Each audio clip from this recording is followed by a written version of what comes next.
अस्सलाम वालेकुम स्टूडेंट, सुनाए क्या हाल। अच्छा स्टूडेंट, हमने एफएससी पार्ट 1 की फिजिक्स का चैप्टर नंबर 2 स्टार्ट किया था। पीछे हमने वेक्टर प्रोडक्ट की कुछ प्रॉपर्टीज़ के ऊपर डिटेल से बात की थी। आज हम बात करेंगे कि उसी वेक्टर प्रोडक्ट में से जो इंपॉर्टेंट एमसीक्यूज़ ई कैट और एम कैट में रिपीट होते हैं और बोर्ड एग्जाम में आते हैं, आज हम उसके ऊपर डिटेल से बात करेंगे। आपको फील आ जाएगा कि वेक्टर प्रोडक्ट असल में है क्या चीज़ और कैसे कैसे एमसीक्यूज़ उसमें से बन सकते हैं। तो मेरा नाम जाहिद इमरान और आपका ये चैनल फिजिक्स एकेडमी। तो चलें शुरू करते हैं हम वेक्टर प्रोडक्ट में से जो इंपॉर्टेंट एमसीक्यूज़ आते हैं। जो पहला इंपॉर्टेंट एमसीक्यूज़ है स्टूडेंट,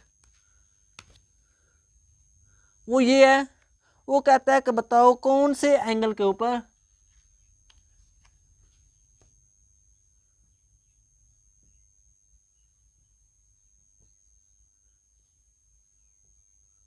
कौन से एंगल के ऊपर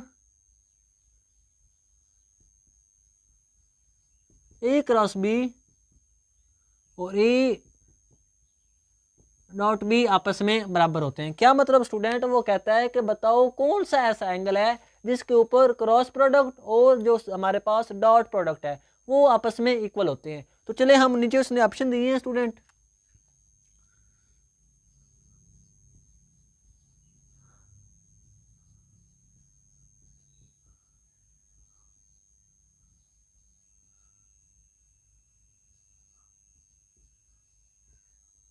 तो अब हमने इसमें से जो हमारा रिजल्ट है वो हमने फाइंड करना है कि कौन से एंगल के ऊपर क्रॉस प्रोडक्ट और डॉट प्रोडक्ट आपस में इक्वल होते हैं। तो इधर हम एक्सप्लेनेशन देख लेते हैं, इधर एमसीक्यूज होंगे और इधर उनकी क्या होगी, एक्सप्लेनेशन।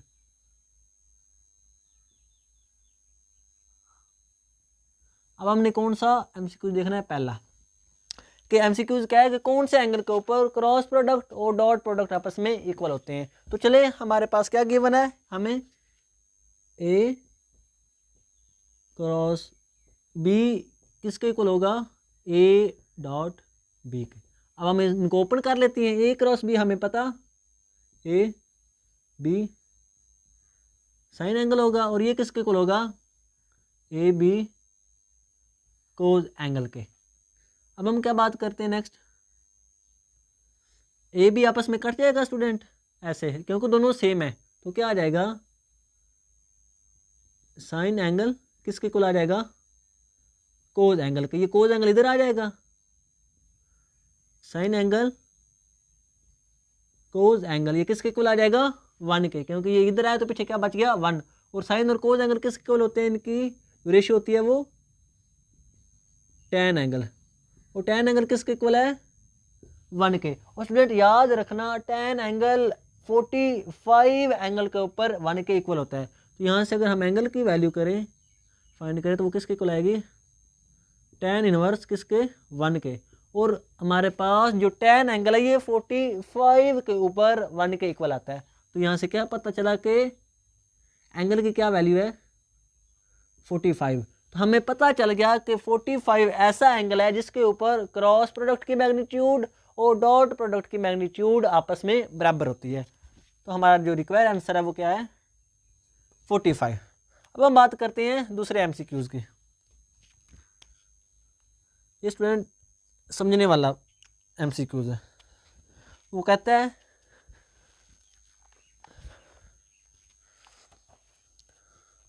दो वेक्टर उसने गिवन हमें दिए हैं। पहला वेक्टर वो कहता है किसके इक्वल है, 2i प्लस 3j माइनस के। और जो दूसरा वेक्टर है वो इक्वल है -2i -4 -4i -6j और प्लस लैम्डा के। और वो कहता है कि ये दोनों वेक्टर के हैं आपस में पैरेलल डायरेक्शन में है। इन दोनों वेक्टर के दरमियान जो एंगल है वो कितना है, 0 का है, दोनों पैरेलल डायरेक्शन में है। नेक्स्ट वो ये कहता है बोथ आर पैरेलल। इतनी इंफॉर्मेशन देख वो ये कह रहा है कि फाइंड वैल्यू ऑफ लैम्डा। वो कहता है कि बताओ इस लैम्डा की वैल्यू क्या होगी जब ये दोनों वेक्टर आपस में पैरेलल डायरेक्शन में हो, इनके दरमियान एंगल कितना हो, 0 का। अब हमने इसका सोल्यूशन देखना है। स्टूडेंट आप खुद भी इसकी वीडियो को पॉज करें और खुद भी इसको देखें कि क्या आंसर आपका आता है, कितने कंसेप्ट आपके अच्छे हैं। 2 4 -2, बताओ इनमें से कौन सा आंसर आपका आता है। आप खुद वीडियो को पॉज करके इसको सॉल्व करें। अब हम इसका इधर सोल्यूशन देख लेते हैं। अब स्टूडेंट हमने ये वाली इंफॉर्मेशन को देखना है कि बोथ आर पैरेलल, क्या मतलब कि इनका क्रॉस प्रोडक्ट किसके इक्वल होगा, 0 के इक्वल होगा। स्टूडेंट क्रॉस प्रोडक्ट किसके इक्वल होगा, 0 के इक्वल होगा, क्योंकि दोनों वेक्टर आपस में पैरेलल डायरेक्शन में हैं। और पिछले लेक्चर में जब हमने इसकी प्रॉपर्टीज के ऊपर बात की थी तो हमने कहा था कि दो वेक्टर जो कि आपस में पैरेलल डायरेक्शन में हो तो उनका क्रॉस प्रोडक्ट क्या होता है, 0 होता है। क्यों 0 होता है, क्योंकि क्रॉस प्रोडक्ट एक ऐसा प्रोडक्ट है जो कि एक वेक्टर का इफेक्ट दूसरे वेक्टर की परपेंडिकुलर डायरेक्शन में बताने के लिए यूज होता है। लेकिन जब दोनों वेक्टर सेम डायरेक्शन में हो जाएंगे तो परपेंडिकुलर वाला जो वेक्टर है वो तो होगा नहीं, जिसकी वजह से इनका जो प्रोडक्ट है वो 0 के इक्वल आता है। तो हमने इसको यूज किया और कहा कि जब दो वेक्टर पैरेलल होते हैं तो उनका क्या मतलब होता है, उनका क्रॉस प्रोडक्ट क्या होता है, 0 के इक्वल आ जाता है। अब हमने इसको फाइंड करना है, ए क्रॉस बी को, तो ये हम अभी फाइंड कर लेते हैं। इधर इसको फाइंड करने का क्या मेथड है, आई जे और के आ गया। नीचे हमने पहले वेक्टर की वैल्यू को लिखना है, वो कितना है, 2 है, 3 है और क्या है, -1 है। और दूसरे वेक्टर की क्या वैल्यू है, -4 है, -6 है और प्लस लैम्डा है। और ये हमने इनका क्या ले लेना है, डिटर्मिनेंट। ये किसके इक्वल होगा, ये इक्वल होगा ए क्रॉस बी के। अब हमने इसको फाइंड कर लेते हैं। आई को हमने ऐसे ही रखा, ऐसे। इसका मेथड स्टूडेंट ये होता है कि जब हमने आई लेना है ना, अगर फर्स्ट सपोज करो तो उसका कॉलम और उसकी रो हमने कट कर देनी है। ये आई है तो उसको भी हमने नहीं देखना और इसको भी हमने नहीं देखना, जो पीछे बच जाएंगे ऐसे हम करेंगे उनका, ऐसे। जो हमने इधर लिखना है, पहले लिखना है आई, ना हमने उसकी रो देखनी है और ना ही हमने उसका कॉलम देखना है। जो पीछे बच जाएंगे उनको हमने ऐसे मल्टीपल कर लेना है। तो ये आई आ गया तो क्या बनेगा, 3 लैम्डा, ये माइनस है और ये क्या बन जाएगा, 6, क्योंकि माइनस माइनस क्या हो जाएगा, प्लस हो जाएगा। नेक्स्ट हमने -j, पहला प्लस का, दूसरा माइनस का, तीसरा प्लस का, चौथा माइनस का, अगर चौथी डायरेक्शन हो जो कि हमारे पास 3D होता है। अब हमारे पास -j है तो ना हमने इसकी कॉलम देखना है और ना इसकी रो देखनी है, तो पीछे क्या बचेगा, 2 लैम्डा और क्या आ जाएगा, -4, ये वाला माइनस और माइनस क्या बन जाएगा, प्लस। तो माइनस क्या आ जाएगा, 4 और प्लस के देख लेते हैं, प्लस माइनस प्लस, के की कॉलम को भी हमने छोड़ दिया, रो को भी छोड़ दिया, तो क्या बनेगा, -12 और क्या बनेगा, माइनस ये जो फार्मूले का होगा और ये माइनस क्या बन जाएगा, प्लस बन जाएगा। तो ये क्या बन जाएगा, माइनस माइनस प्लस, ये क्या बन जाएगा, 4 × 3 12। और ये किसके इक्वल है, सारा 0 के इक्वल, 0 के इक्वल है। अब जब ये सारा 0 के इक्वल होगा तो क्या मतलब, ये भी 0 के इक्वल होगा, ये भी 0 के इक्वल होगा और ये भी 0 के इक्वल होगा, जो कि हमें नजर आ रहा है कि ये क्या है, 0 के इक्वल। है -12 और +12 क्या होंगे, 0 के इक्वल होंगे। अब क्या मतलब, हम इसको ले लेते हैं, ये वाला,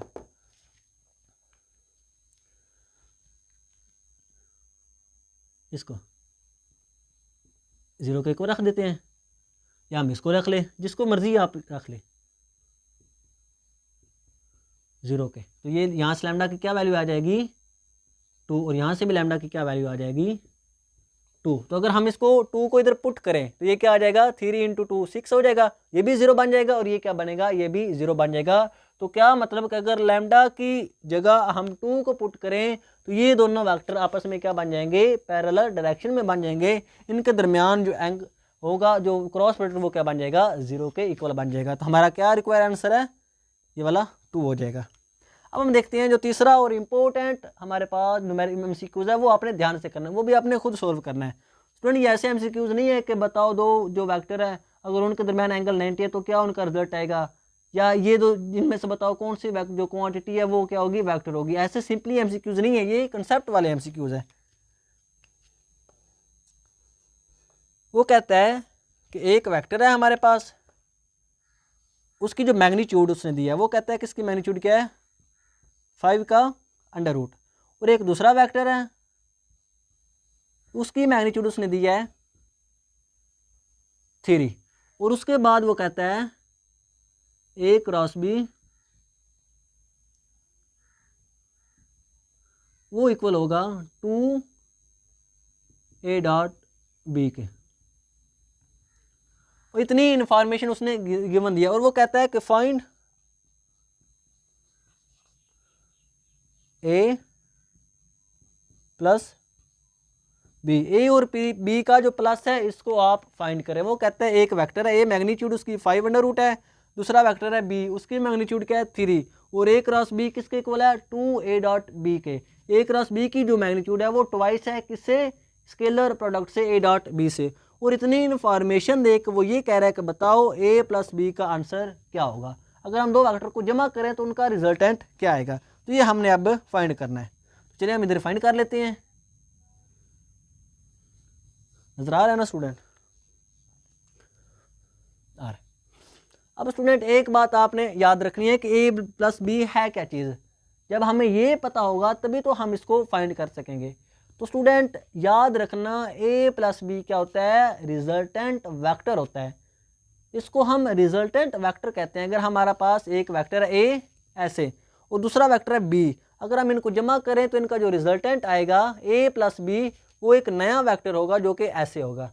और ये क्या होता है, ए प्लस बी के इक्वल होता है, जिसको हम ऐसे भी लिख सकते हैं कि रिजल्टेंट वेक्टर किसके इक्वल होता है, ए प्लस बी। कैसे लिखते हैं ना स्टूडेंट। तो क्या मतलब, सिंपली हमने रिजल्टेंट वेक्टर की मैग्नीट्यूड को फाइंड करना है, और उसकी मैग्नीट्यूड किसके इक्वल होती है स्टूडेंट, तो उसकी मैग्नीट्यूड होती है स्टूडेंट ए की मैग्नीट्यूड का स्क्वायर प्लस बी की मैग्नीट्यूड का square plus 2a magnitude B magnitude, और इन दो वेक्टर के दरमियान एंगल, और ऐसे हम ऊपर क्या ले लेते हैं, अंडर रूट ले लेते हैं। ये जो रिजल्टेंट वेक्टर होता है उसकी मैग्नीट्यूड का फार्मूला होता है। अब हमें कौन कौन सी चीज़ चाहिए, ए भी हमारे पास गिवन है, बी भी हमारे पास गिवन है, और अब हमें क्या चाहिए, इन दो वेक्टर के दरमियान एंगल चाहिए। अब हमने इस दो वेक्टर के दरमियान एंगल को देखना है, तो वो हम ये वाली इंफॉर्मेशन यूज़ करेंगे कि ए क्रॉस बी किसके इक्वल है 2a डॉट बी के। तो ये हम इधर लिखते हैं ए क्रॉस बी किसके इक्वल है 2a डॉट बी के। अगर हम इनको ओपन करें तो ये क्या बन जाएगा, ए बी साइन एंगल किसके इक्वल आ जाएगा 2a बी कोज एंगल। अगर हम ये काट दें तो क्या बनेगा, tan एंगल किसके इक्वल आ जाएगा 2 के, और यहाँ से जो एंगल की वैल्यू आएगी वो कितनी होगी 63 का एंगल आएगा। तो यहाँ से क्या नज़र आ रहा है, एक और एमसीक्यूज यहाँ से बन रहा है कि ए क्रॉस बी और ए डॉट बी है वो 2 के इक्वल उस वक्त आएगा जब उनके दरमियान 63 का एंगल होगा। क्या मतलब कि क्रॉस प्रोडक्ट की जो मैग्नीट्यूड है वो डबल होगी, ट्वाइस होगी, किससे, डॉट प्रोडक्ट से। उस किस वक्त, जब उन दो वेक्टर के दरमियान कितना एंगल होगा 63 का होगा। तो ये तमाम इंफॉर्मेशन हम इधर पुट कर देते हैं। इधर ये क्या है हमारे पास 5 अंडर रूट का स्क्वायर, बी हमारे पास क्या है 9 आ जाएगा, हमने वैल्यू पुट करनी है।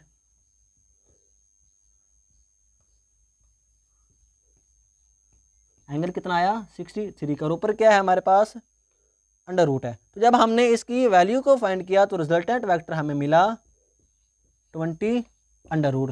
तो यहाँ से क्या पता चला कि अगर ए की मैग्नीट्यूड ये हो, बी की मैग्नीट्यूड ये हो, और उन दोनों के दरमियान 63 का एंगल हो, तो जो रिजल्टेंट वेक्टर आएगा इन दो वेक्टर के कम्बिनेशन से प्लस से उसकी मैग्नीट्यूड किसके इक्वल आएगी 20 अंडर रूट के। तो स्टूडेंट ये था टोटल इंपॉर्टेंट एमसीक्यूज। स्टूडेंट ऐसे तो मैं ढेर सारे एमसीक्यूज बना सकता था, लेकिन जो कंसेप्ट वाले एमसीक्यूज हैं वो तकरीबन यही है जो कि ई कैट और एम कैट में रिपीट होते हैं। तो ये उसके हमारे पास सारा इन्फॉर्मेशन आपको गिवन है। तो आज के लिए इतना ही, इंशाल्लाह मिलेंगे अगली वीडियो में। ओके, अल्लाह।